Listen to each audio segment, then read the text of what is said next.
नमस्कार मित्रों, हर हर महादेव, जय श्री राम। मित्रों, आज आए हम आपके बीच नया टॉपिक लेकर के और बहुत ही महत्वपूर्ण टॉपिक है।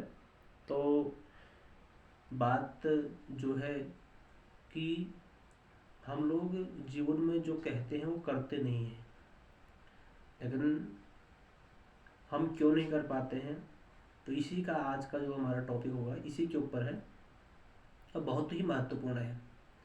आप लोग ज़रूर देखें, क्योंकि बड़े परिश्रम से आप लोगों के लिए इस टॉपिक को लेकर के आता हूँ। और जो आज का हमारा जो विषय होगा उसमें यह है कि हम जो कहते हैं वो हम कर नहीं पाते हैं। आखिर हम कर क्यों नहीं पाते हैं उसको, तो उस पर कहने से ज़्यादा करने से हमें फ़ायदा होता है।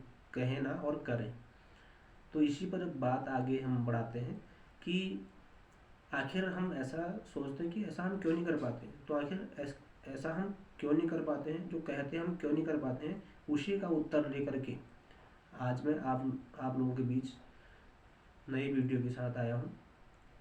तो इसी का एक बहुत ही अच्छा जो उत्तर है वो हमें मिलता है कि एक बार जो पांचों पांडव थे, धर्मराज, युधिष्ठिर और भीम, अर्जुन, नकुल और सहदेव, ये पांचों भाई एक बार गुरु की शरण में गए।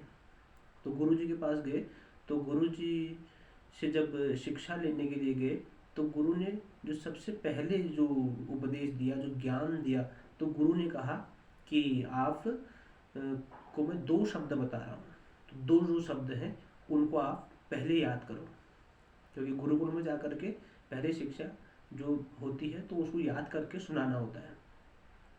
तो ऐसे ही गुरु ने कहा कि जो मैं बोलूँगा उसको आपको याद करके सुनाना है।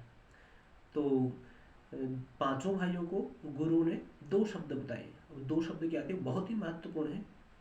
और वो जो दो शब्द थे वो बहुत महत्वपूर्ण है, और हम और आप लोगों के बीच में, और हम आप लोगों के जीवन में ये दो शब्द बहुत ही लाभकारी हैं। तो जो दो शब्द थे वो हैं सत्यम वद और धर्मम चर। तो सत्य बोलो, धर्म पर चलो, ये दो शब्द गुरु ने कही। और पहले दिन की जो उपदेश थे, जो पहले दिन का जो ज्ञान था, बस ये दो शब्दों से शुरू हुआ। और दो शब्द जब शुरू हुए तो पांचों भाइयों ने याद करने के लिए जब बोला गया, तो पांचों भाई जब याद करने लगे, तो दूसरे दिन जब गुरु के पास गए, गुरु ने पूछा कि कहो, जो मैंने कल आपको दो शब्द बताए थे याद करके लाए। तो चारों भाइयों ने खड़े होकर के एक एक करके सुना दिया कि सत्यम वद, धर्मम चर। और जो सबसे बड़े युधिष्ठिर थे उन्होंने नहीं सुनाया। तो गुरु ने कहा कि तूने याद नहीं किया। तो युधिष्ठिर मौन रहे और मौन थे।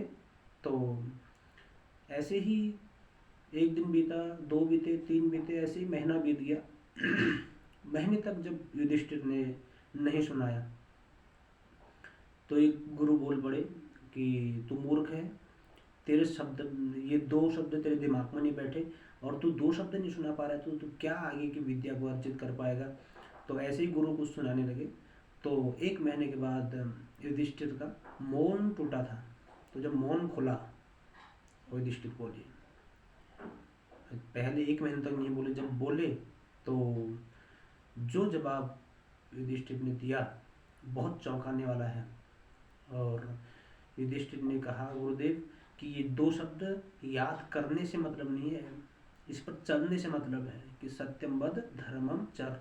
सत्यम वद कहने से अच्छा इस पर बोलने से ज़्यादा हमें लाभ मिलेगा। और धर्मम चर, तो दो शब्द मुंह से बोलना और इन पर चलना, इस पर अमल करना बड़ा कठिन है। तो जब गुरु को युधिष्ठिर ने ऐसी बात कही, तो गुरु बड़े चौंके और खुश भी हुए कि चेला काम का है। क्योंकि अक्सर हम देखा भी गया कि व्यर्थ बोलना नहीं चाहिए। तो युधिष्ठिर महाराज चुप थे, और व्यर्थ बोलना हमारे लिए भी हानिकारक है और अगर हमें कहीं अपनी इज्जत बनानी है तो व्यर्थ नहीं, हमें व्यर्थ नहीं बोलना है, हमें एक लिमिट पर रहना है। तो लिमिट पर रहना, और कभी जो व्यक्ति बोलता नहीं है और जिस दिन वो बोलेगा तो उस बात में दम होती है। तो ऐसे ही युधिष्ठिर के बात में दम था और गुरु बड़े प्रसन्न हुए, गुरु खुश हुए और गुरु ने कहा कि अब ये जो युधिष्ठिर है ये आगे की विद्या बहुत अच्छी तरह से अर्जित करेगा और ये काम का है। तो गुरु ने जब देखा तो गुरु बड़े प्रसन्न हो गए थे। तो कहने का अर्थ ये है कि जो हम कहते हैं, कहने से अच्छा अगर हम करें तो वो बहुत अच्छा हमारे लिए है और हमारे जीवन में बहुत ही उससे हमें लाभ प्राप्त होता है। तो कहे ना, करके दिखाएं, ये हमें उपदेश जो है तो पांचों भाइयों में से युधिष्ठिर ने जब बताया तो ये जो हमारे मन में हमेशा यही प्रश्न रहता है कि हम कर क्यों नहीं पाते हैं। हम कहते तो हैं लेकिन हम कर नहीं पाते हैं, कल करेंगे या फिर परसों करेंगे, भाई इसी में हम रह जाते हैं। इसलिए हम अमल करें और हमें उस पर विश्वास रख करके चलना चाहिए उस बात पर। तो यही युधिष्ठिर ने भी किया और इसलिए धर्मराज युधिष्ठिर कहलाए और बड़ी अच्छी बात कही उन्होंने और गुरु भी बड़े प्रसन्न हुए थे। तब से हमें भी यही उपदेश, इसके माध्यम से हम लोगों के लिए भी यही उपदेश उनका है और इसी को लेकर के हमें चलना भी चाहिए। ना बोलना व्यर्थ है, इसलिए करोस्तु मौनम, गुरुदेव कहते हैं कि जो गुरु होता है, जो असली गुरु होता है, कि वो करोस्तु मौनम व्याख्यानम शिष्यास्तु छिन्न संशय, कि करोस्तु मौनम व्याख्यानम। गुरु जो होता है, असली जो गुरु होता है वो कभी बोलता नहीं है। यहाँ तक भी वेद शास्त्र ये बात भी कहते हैं कि करोस्तु मौनम व्याख्यानम शिष्यास्तु छिन्न संशय, मौन से ही उपदेश दे देते हैं जो बड़ी ज्ञानी होते हैं। और गुरु जो असली सदगुरु है वो मौन से ही उपदेश देता है, बोलता नहीं है, मौन से उपदेश देता है और शिष्य भी उस उपदेश को समझ जाता है। तो कहने का अर्थ यह है कि करोस्तु मौनम व्याख्यानम, मौन होकर के वो व्याख्यान भी करते हैं। शिष्यास्तु छिन्न संशय, जो संशय हमारे अंदर है, जो वहम संशय इत्यादि हम पाले हुए हैं हमारे अंदर, जो अधूरापन है उसको दूर करने का काम गुरु मौन होकर के करता है। तो मौन में बड़ी सामर्थ्य है, गुरु के मौन में बड़ी शक्ति है। तो गुरु मौन से ही उपदेश देता है। तो कहने का अर्थ यह है कि उसमें दम होता है और जो बात को हम कहते हैं उसको हमें करना चाहिए। बस यही उपदेश इस टॉपिक के माध्यम से, आज की वीडियो के माध्यम से आप लोगों के बीच लेके आया था। और आप ज़्यादा से ज़्यादा इस वीडियो को देखें और शेयर भी करें और सब्सक्राइब करें और ज़्यादा से ज़्यादा आप दूसरों तक इसको पहुंचाएं कि कहीं ना कहीं अच्छा हमारे लिए और हमारे जीवन के लिए एक शब्द कल्याणकारी है।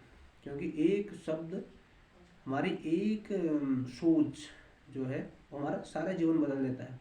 इसलिए आप इसको ज़्यादा से ज़्यादा शेयर करें और ऐसी नई नई वीडियो के साथ, नए नए टॉपिक के साथ आप लोगों के बीच पहुंचाते रहेंगे, आप लोगों के बीच आते रहेंगे। और अच्छा भी लगता है कि नए नए टॉपिक जब मिलते हैं तो अच्छा भी लगता है दूसरे तक पहुंचाएं। हमारा प्रयास ये है कि हम दूसरे तक पहुंचाएं। बस इसी के साथ आज की जो वीडियो है इसको यहीं विराम देते हैं और आगे आएंगे नई वीडियो के साथ। और आप लोग इसको ज़रूर देखें और शेयर भी करें, कमेंट करना और लाइक सब्सक्राइब करना। और ज़्यादा से ज़्यादा आपके अंदर भी ऐसी सद्भावना आते रहे। बस यही कामना है कि जो आप कहें उसको करके दिखाएं। बस यही कामना करते हुए आज की वीडियो को हम यहीं विराम देते हैं। जय श्री कृष्ण।